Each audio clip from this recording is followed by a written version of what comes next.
প্রতিটা প্লেয়ারের জীবনে একটা খারাপ সময় আসে, খারাপ ফর্ম আসে। আর অভিষেক শর্মার খারাপ ফর্মটা এলো কখন? ঠিক টি-20 বিশ্বকাপের সময়। এখনো পর্যন্ত গ্রুপ স্টেজের ভারত টোটাল 4টে ম্যাচ খেলেছে, তার মধ্যে অভিষেক শর্মা 3টে ম্যাচ খেলেছে। একটা ম্যাচ তার শরীর অসুস্থতার কারণে খেলতে পারেনি। আর সেই 3টে ম্যাচে একটা ম্যাচেও এখনো রান করতে পারেনি, এখনো তার স্কোর শিটে নামই ওঠেনি, একটা সিঙ্গেল রানও করতে পারেনি। যে কারণে শুধু আমরা নয়, মানে আমরা যারা ভারতীয় ক্রিকেট লাভার আছি বা আমরা যারা মানে অভিষেক শর্মার ফ্যান আছি, তারা নয়, অভিষেক শর্মা নিজেও ডিপ্রেসড। যে কারণে গতকাল সে খেলতে নামার আগে মোহাম্মদ সিরাজের জার্সি পরে এসেছিল, যদি তার ভাগ্যের কিছুটা পরিবর্তন হয়। তো হঠাৎ করে হলোটা কি ছেলেটার ভাই, মানে বলে বোঝাতে পারছি না বা বিশ্বাস করতে পারছি না যে এরকম একটা ট্যালেন্টেড প্লেয়ার টি-20 বিশ্বকাপে এসেই এরকম হয়ে গেল। এশিয়া কাপেও যথেষ্ট ভালো খেলেছে। তো যাই হোক বন্ধুরা, এই ভিডিওতে এই বিষয়টা নিয়ে ছোট করে আলোচনা করব এবং সেই সঙ্গে গতকাল যে ম্যাচটা হলো ভারত বনাম নেদারল্যান্ড, সেই ম্যাচে প্লেয়ারদের কে কেমন খেললো, কি বৃত্তান্ত। ভারত তো জিতে গেছে, জিতে যাবে এবং সেই সঙ্গে টেবিল টপার হিসাবে সবকটা ম্যাচ জিতে আনবিটেন হিসেবে সুপার 8-এ কোয়ালিফাই করলো। তো এই বিষয়টা নিয়ে ছোট করে আলোচনা করবো, ইম্পর্টেন্ট টপিক হতে চলেছে। অবশ্যই তোমরা ভিডিওটা শেষ পর্যন্ত দেখতে থাকো। তো প্রথমে সেই আবার আলোচনার টপিক অভিষেক শর্মার বিষয়ে ফিরে আসি। ভাই, অভিষেক শর্মাকে নিয়ে মানে অভিষেক শর্মার ট্যালেন্ট নিয়ে কোনো রকম কোনো মানে মন্তব্য করা বা কোনো কথা বলার যোগ্যতা আমার নেই, এটা আমিও জানি। কিন্তু হলোটা কি ছেলেটার? এত সুন্দর ট্যালেন্টেড একটা প্লেয়ার, যে মানে বলে বলে ছক্কা মারে, সে এখনো পর্যন্ত এই বছর একটা রান করতে পারলো না। সে কিন্তু কনফিডেন্সের অভাবে ভুগছে, সম্পূর্ণ এটা বলা যেতেই পারে। প্রথম ম্যাচে রান পায়নি, ঠিক আছে, ছেড়ে দেওয়া। পরের ম্যাচে অসুস্থ, এবং তারপরের ম্যাচে যেটা পাকিস্তানের বিরুদ্ধে খেললো, সেখানে একটা মানে মিস জাজ শট মারে, যে শটের কারণে সে ক্যাচ আউট হয়ে যায়। তারপরে গতকালকের যে ম্যাচটা হলো নেদারল্যান্ডের বিরুদ্ধে, সেখানে কিন্তু তার মুখে সম্পূর্ণ স্পষ্টই ছাপ বোঝা যাচ্ছিল যে সে কিন্তু কোনো একটা মানে দুশ্চিন্তায় রয়েছে। আর দুশ্চিন্তা কোনো একটা মানে কি এইটাই যে সে রান পাচ্ছে না। তো যে কারণে ক্যাপ্টেন সূর্যকুমার যাদব তাকে দিয়ে বলও করিয়েছে। দেখো, ব্যাটে রান পায়নি, তো যদি বল করে একটা উইকেট পায়, কনফিডেন্স লেভেল বাড়বে। স্লিপে তাকে ফিল্ডিং করাচ্ছে, যদি দুটো একটা বল ভালো রকম ফিল্ডিং করতে পারে, ক্যাচ ধরতে পারে, সেক্ষেত্রে কনফিডেন্স আসবে। কিন্তু কোনো দিক থেকে তার হচ্ছে না। এতটাই ভাগ্য খারাপ, মানে এতটাই সময় খারাপ যাচ্ছে।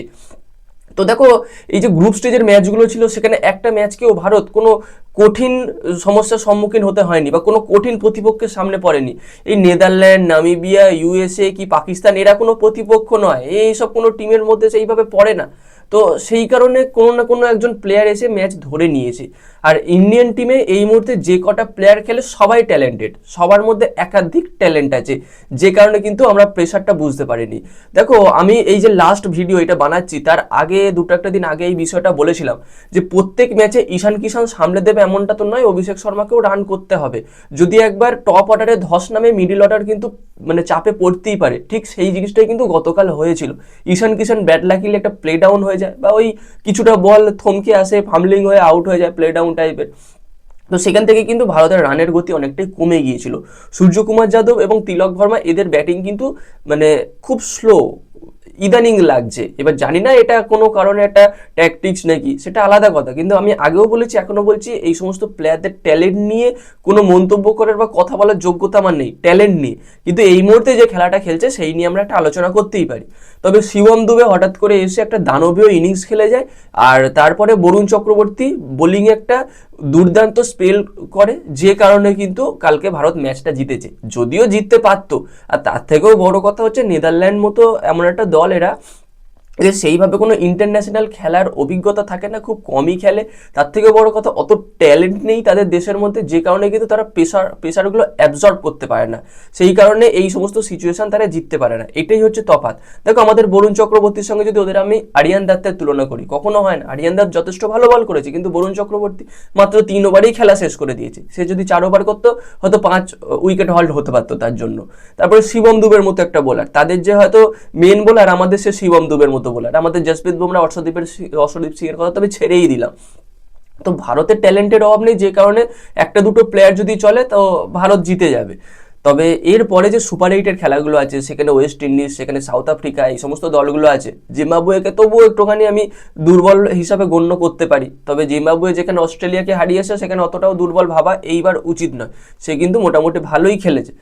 তো সেই জায়গায় দাঁড়িয়ে সুপার 8-এ যখন খেলাগুলো হবে তখন তো ভারতকে বা ভারতের প্রতিপক্ষগুলো আরও কঠিন হবে।